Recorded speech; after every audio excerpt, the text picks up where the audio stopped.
Tahun lalu kita sempat bilang ya, bahwa dengan adanya smartphone seperti Poco X6, sehingga menjadikan smartphone flagship hanya sebatas hasrat yang harus dipenuhi. Karena pada dasarnya, basic needs atas sebuah smartphone sudah bisa dipenuhi di Poco X6 tanpa ada deal breaker. Ya jadi smartphone seperti itu enggak ragu buat kita rekomendasikan ke siapa aja. Lantas, apakah hal yang serupa berlaku juga untuk penerusnya? Yup, Poco X7. Yuk, kita obrolin. Seperti biasa, semua hal yang berhubungan dengan spek detail akan gue taruh di deskripsi. Di K2G, kita fokus ke experience pemakaian saja. Lalu buat yang bilang bahwa Poco X7 adalah kembarannya dari Redmi Note 14 Pro 5G, oleh karena itu mending Xiaomi dengan Redmi-nya lah, itulah, inilah, dan seterusnya. Well, gue rasa kita nggak perlu buang-buang waktu buat ributin ya. Karena masing-masing sudah ada target penggunanya sendiri. Dan juga strateginya dari kemarin-kemarin memang seperti itu. Ya pada dasarnya mirip dengan perbedaan pada beberapa USP dan juga distribution channel. Nah kita di sini pengen nilai aja produknya ini seperti apa. Pertama kali melihat Poco X7, gue kirain justru ini varian Pro-nya. Terutama karena curve display-nya itu loh.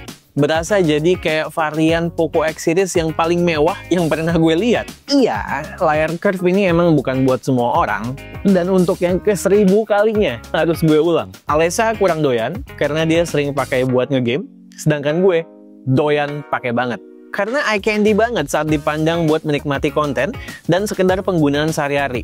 Terlebih karena peak brightness-nya yang semakin nampol buat nonton konten HDR. Terus ya, pas gue cek spek listnya, ternyata ada beberapa item yang gue welcome banget dari segi device protection. Gorilla Glass Victus 2 dan rating IP68, dimana membuat X series entry level tahun ini semakin durable buat dipakai di berbagai sikon. Soal tongkrongan, Poco tuh lebih bold aja ya, dengan branding yang stand out seperti ini ketimbang saudaranya. Walau sebenarnya bukan selera gue, tapi somehow ya pas aja di mata, ditandem dengan kombinasi two-tone finishing di belakang. By the way, terlepas frame dan juga backdoor-nya ini masih terbuat dari plastik, dengan warna silver ini terlihat kayak all metal bodinya. Nice. Buat yang nanyain, bodinya hopong apa enggak? Jawaban gue, lebih solid kok bodinya dibanding pendahulunya. Ditambah dengan curve di layar dan bodi belakang, jadi semakin nyaman juga digenggam. Palingan, catatan dari gue, buat lo yang masih doyan pakai headset berkabel, ya harus move on aja ke TWS. Intinya, selama semingguan menggunakan Poco X7, dari sisi tongkrongan, ya berasa kayak menggunakan HP premium mid-range saja. Buat yang pernah megang HP-HP Poco terdahulu, ya ini bakal berasa naik kelas. Sekaligus sampai di sini kelihatan ya, bahwa Poco ingin mengupgrade user experience produk mereka di segmen ini. Nggak sekedar fungsional seperti di generasi sebelumnya.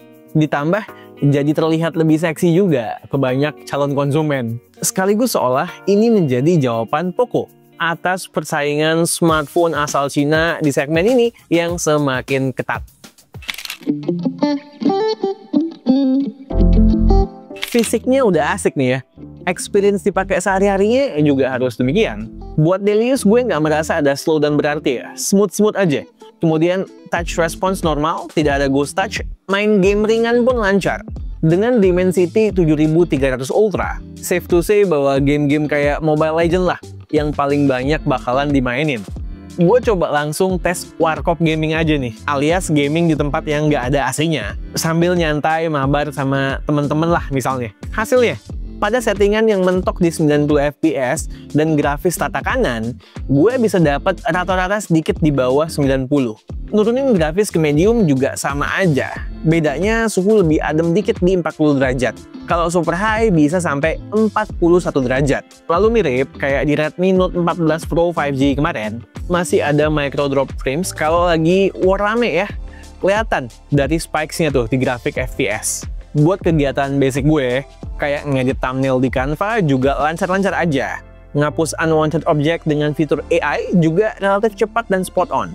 Experience untuk benerin komposisi gambar dengan AI expansion juga demikian. Kemudian dipakai buat edit dan ekspor konten 1080p dengan optical flow dan AI Ultra HD On di CapCut juga termasuk lancar. Kalau udah 4K baru berasa slow. Lalu opsi basic storage yang dikasih juga udah lega. Dan gue rasa nggak perlu ragu kalau mau memilih base modelnya ya. Karena gue yakin ya, 8GB sekalipun RAM-nya udah cukup banget buat pemakaian sehari-hari seperti yang gue mention tadi. Seperti performa, soal ketahanan baterai, meski belum menggunakan silicon carbon battery dengan kapasitas jumbo seperti varian Pro-nya, tetap bisa tahan seharian kok. Meski harusnya bisa lebih baik lagi. Dengan pola pengetesan standar K2G yang berdasarkan pemakaian real, bisa dapat SOT 6,5 jam. Lalu buat chargernya, iya, sekarang cuma kebagian yang 45 watt doang, bukan 67 watt. Ya, gue rasa ini adalah salah satu hal yang harus dikompromis oleh Poco untuk memberikan upgrade di area lain. Buat gue pribadi, bukanlah sebuah deal breaker ya. Karena selisih waktu chargingnya sama generasi terdahulu sekitar 10-15 menit saja. Dan biasanya kebiasaan ngecas gue itu, gue tinggal tidur malam. Dan kalaupun perlu buat quick top up, 30 menit ngecas bisa dapetin 60% kapasitas baterai. Terus harus nunggu 30 menit lagi ya, buat dapetin 100%. So, sampai di sini, performa, fitur, ketahanan baterai, aman ya? Tidak ada komplain. Pertanyaan terbesar, kameranya seperti apa? X-Series entry level kan biasanya kameranya kurang ya, mengingat harganya juga. Namun kali ini, di level up Poco, kamera utamanya sudah memiliki OIS. Di Good Light, main kameranya bisa mengcapture foto yang memuaskan. Tajam, punya dynamic range yang bagus, dan warna yang tidak lebay. Ready to pose lah intinya. Point and shoot.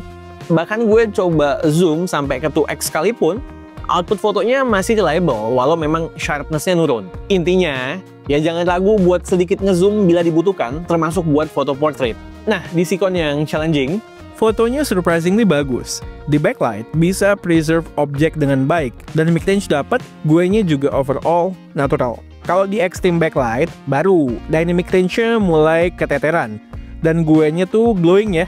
Tapi ini mah masih usable banget. Di indoor lighting, skin tone gue bisa terjaga dengan baik, begitu juga dengan sharpness. Nggak terkesan processed berlebihan. Sama di Sikon low light outdoor dengan pencahayaan dan lampu taman, begitu juga hasil jepretannya. Cool. Untuk harga segini, dan mengingat ini adalah X-Series entry level, udah termasuk bagus.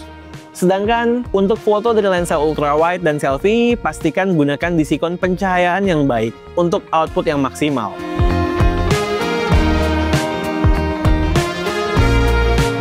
Untuk perekaman video dari kamera depan Poco X7 maksimal bisa merekam di 1080p 60 fps seperti yang kalian bisa lihat ini, dan footage-nya stabil. Buat main kameranya bisa merekam up to 4K 30 fps, ya belum bisa 60 fps.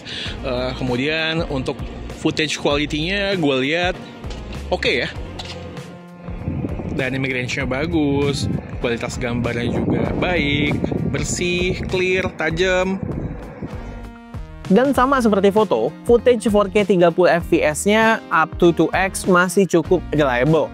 Lalu buat video ultrawide, maksimalnya cuma bisa merekam di 1080p 30 fps. Dan kita nggak bisa switch ke lensa utama ya. Overall, experience kameranya sih berasa level up ya, dibanding generasi sebelumnya. Hal lain yang perlu kalian ketahui mengenai smartphone yang satu ini. Out of the box, menggunakan Android 14 dengan HyperOS 1. Dijanjikan 3 kali Android upgrade dan 4 tahun security upgrade. Artinya mentok di Android 17.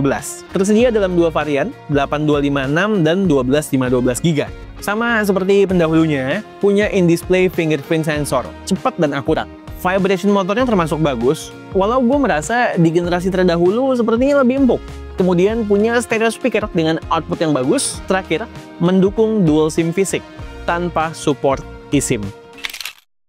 Oke, ternyata Poco X7 masih meneruskan tongkat estafet dari Poco X6.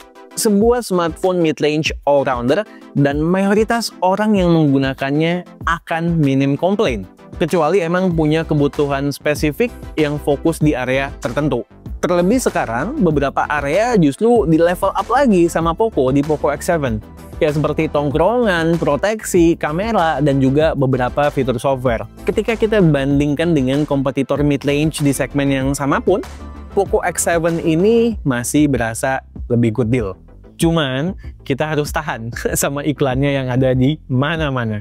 Kalau memang kalian sudah beli pas first sale kemarin, ya bakal berasa good deal banget ini HP. Kalau beli sekarang di berbagai e-commerce, dari hasil pantauan gue harganya kurang lebih 100 ribuan di bawah SRP. Sekitar 3,6 sampai 4,2 jutaan. Menurut gue pribadi, akan berasa good deal-nya ketika mengambil varian basicnya atau base modelnya. Kalau kalian milih yang 512 GB, itu harganya udah nyerempet teritori dari Redmi Note 14 Pro 5G yang 256 GB. Jadi ya harus lebih bijaksana aja dalam hal menentukan kebutuhan storage kalian.